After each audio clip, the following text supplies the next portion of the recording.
শেখ হাসিনা নিজে যেগুলি অপরাধ করতেছে, নিজে যেগুলি কাজ করতেছে, সেগুলিরও দায় সবটাই আমরা ভারতের উপরেই দিব এখন, তাই তো? না, আমরা তা বলছি না। আমরা যেটা বলছি যে দেখুন, শেখ হাসিনার এই অপরাধগুলো সংগঠনের ব্যাপারে তাকে নানানভাবে ফ্যাসিলিটেট করা হয়েছে।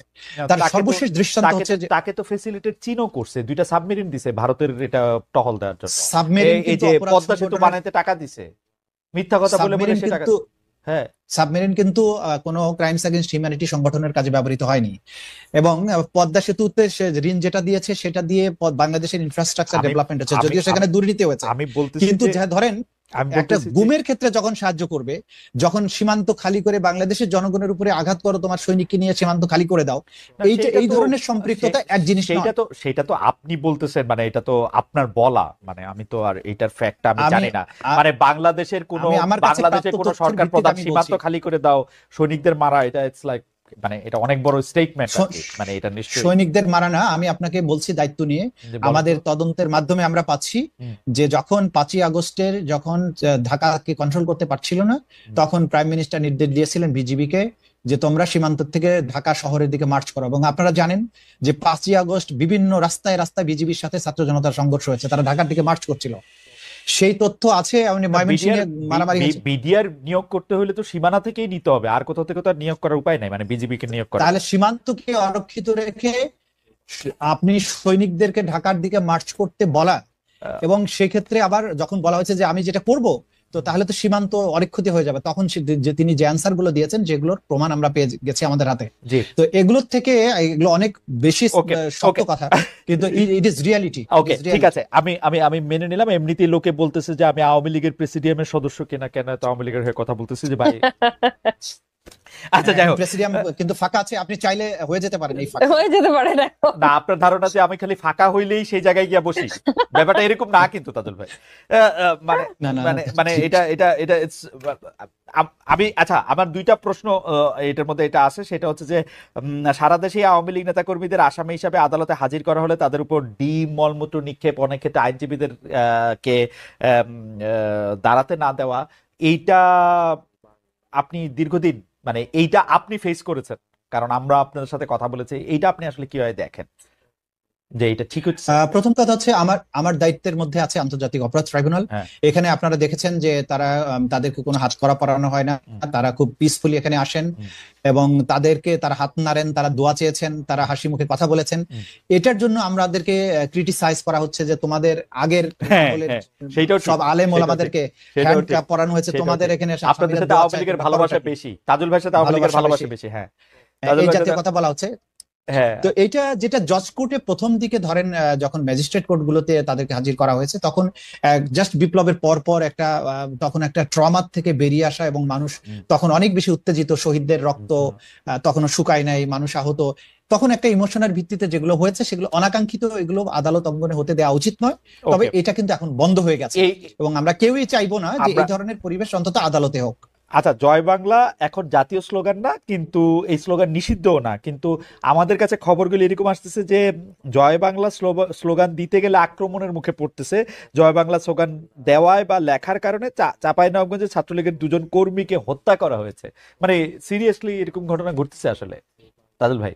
আমার জানা নেই, তবে জয় বাংলা স্লোগানকে যেভাবে অপব্যবহার করা হয়েছে, প্রত্যেকটা অপকর্মের সাথে, হত্যাকাণ্ড, দুর্নীতি করতে গিয়ে জয় বাংলা স্লোগান দিয়েছে, মানুষ মারতে গিয়ে জয় বাংলা স্লোগান দিয়েছে, ব্যালট বাক্স ছিনতাই করতে গিয়ে জয় বাংলা স্লোগান দিয়েছে। এইভাবে যখন একটা অপরাধের স্লোগান হয়েছে, যখনই সে ধরা পড়তে গেছে তখন সে জয় বাংলা বলে ফেলেছে। কারণ হচ্ছে যে কারণ এই জয় বাংলা বলতে গেলে তো আর আওয়ামী লীগের সার্টিফিকেট লাগে না, এটা তো আমিও বলতে পারি, আপনিও বলতে পারেন, তাই না? মুশকিল আসানের যে স্লোগান, এখন যখনই এই স্লোগানটা 16 বছর ধরে একটা অপরাধ সংগঠনের হাতিয়ার হিসেবে ব্যবহৃত হয়েছে, মানুষ কিন্তু যখনই এখন কেউ আরেকবার জয় বাংলা বলার চেষ্টা করে, তখন জয় বাংলা স্লোগানটা তার শত্রু না, তার পেছনের যে মানুষটার অপরাধী মানসিকতা, তাকে কিন্তু মানুষ আক্রমণ করে। সুতরাং জয় বাংলাকে দোষ দিয়েন না, দোষ দিতে হবে আসলে তার পেছনের মানুষটা, যে এই স্লোগানটাকে অপব্যবহার করে অপকর্মগুলো করেছে। সুতরাং বাংলাদেশে এই পরিস্থিতিটা আরো কিছুদিন থাকবে। আমার মনে হয় যে এই জয় বাংলা স্লোগানে যদি কোনো সমস্যা না থাকে, এটা ঠিক হয়ে যেত আপনারা যদি জয় বাংলা স্লোগান দিতে শুরু করতেন। তাহলে যেহেতু এটা আমাদের মুক্তিযুদ্ধের স্লোগান, এটা তো দেয়াই যেতে পারে, কিন্তু যেহেতু এটা আওয়ামী লীগেরই দেওয়ার জন্য আপনারা এটা রাইখা দিচ্ছেন, তাতে ঝামেলা হয় কিনা। যাই হোক, তাজুল ভাই আপনাকে ধন্যবাদ, আমাদের সময় নাই, আমরা একটু ব্যারিস্টার আসনাই ইমামকে এই 2টা প্রসঙ্গে খালি আমি একটু শুনতে চাই যে এক হচ্ছে যে বিপরীত পক্ষের আইনজীবীদের দাঁড়াতে না দেওয়া, আর দুই হচ্ছে যে আসলে যারাই আওয়ামী লীগ যারাই ছাত্রলীগ তাদেরকে এখন খুঁজে খুঁজে মেরে ফেলা বা জয় বাংলা হলে মেরে ফেলা, কেস দেওয়া, বা এটা আপনি আসলে কিভাবে দেখেন, মানে পত্রপত্রিকা যে রিপোর্টটা আসে? জি, এটা তো অত্যন্ত দুঃখজনক, কারণ একজন আইনজীবী হয়ে আমি কখনোই এটাকে সমর্থন করতে পারবো না, কারণ আমাদের সংবিধানেই দেয়া আছে যে দ্রুত এবং প্রকাশ্য বিচার লাভের অধিকার সবার আছে, সে যেই হোক না কেন। সো এভাবে করে হেনস্থা করা তো একেবারেই উচিত হবে না, এবং আই থিঙ্ক এটা কমেওছে। যেটা তাজুল ভাই বলছিল যে পতনের পর পর এটা বেড়ে গেছিল, কিন্তু এখন এটা আস্তে আস্তে কন্ট্রোলে আনা হয়েছে, এবং আশা করি সামনে গিয়ে এরকম আর পরিস্থিতি দাঁড়াবে না। সো অবভিয়াসলি এটাকে আমি কোনোভাবেই ভালো চোখে দেখি না এবং সমর্থনও করি না।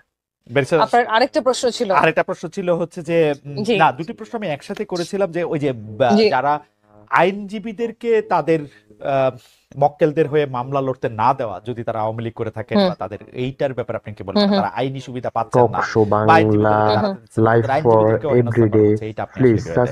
না, একেবারেই সমর্থন করছি না, এটা অত্যন্ত নিন্দাই করছি বরঞ্চ, কারণ একই জিনিস আমাদের সংবিধানে তো নিশ্চিত করা হয়েছে, এই right two fair trial, right two legal representation automatically ওটার থেকে এক্সট্রাপোলেট করলেই চলে আসে।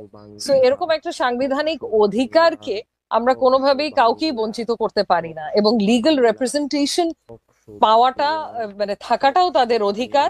এই ক্ষেত্রে কিন্তু সরকারও পদক্ষেপ নিতে পারেন, এবং কিছু দূর আমার মনে হয় নিচ্ছেও, যে লিগ্যাল রিপ্রেজেন্টেশন বা লিগ্যাল এইড এর মাধ্যমে সরকার থেকে কিছু নিয়োজিত আইনজীবী ডিফেন্সটা কন্ডাক্ট করার জন্য দিতেই পারেন, এবং আমার ধারণা কিছু দূর দিচ্ছেও, যে ক্ষেত্রে কোনো আইনজীবী পাওয়া যাচ্ছে না, সরকারই পাঠাচ্ছে আইনজীবী ডিফেন্সের জন্য।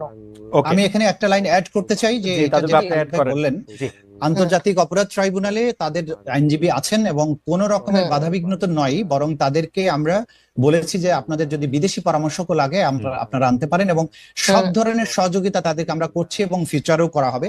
সুতরাং প্রথম দিকে যেটা হয়েছে, যেটা আমি বললাম যে ডিম ছোড়ার কাজটা যেটা প্রথম দিকে উত্তেজনার সময় হয়েছে, ওই সময়ই কিছু বিচ্ছিন্ন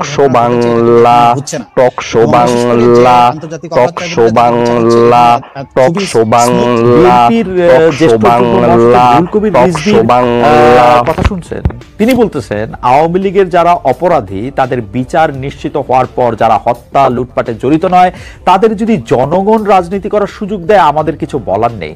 জনগণ রাজনীতি করার সুযোগ দেয় বলে আসলে কি বুঝাতে চাচ্ছেন? আমি আমি আমি আমি কিন্তু আপনাদের কথা আসলে ঠিক বুঝতে পারতেছি না, মানে আপনারা কি চাচ্ছেন? মানে এই আওয়ামী লীগ নিয়ে সমন্বয়করা যেমন কঠোর অবস্থানে, বিএনপি যে তেমন কঠোর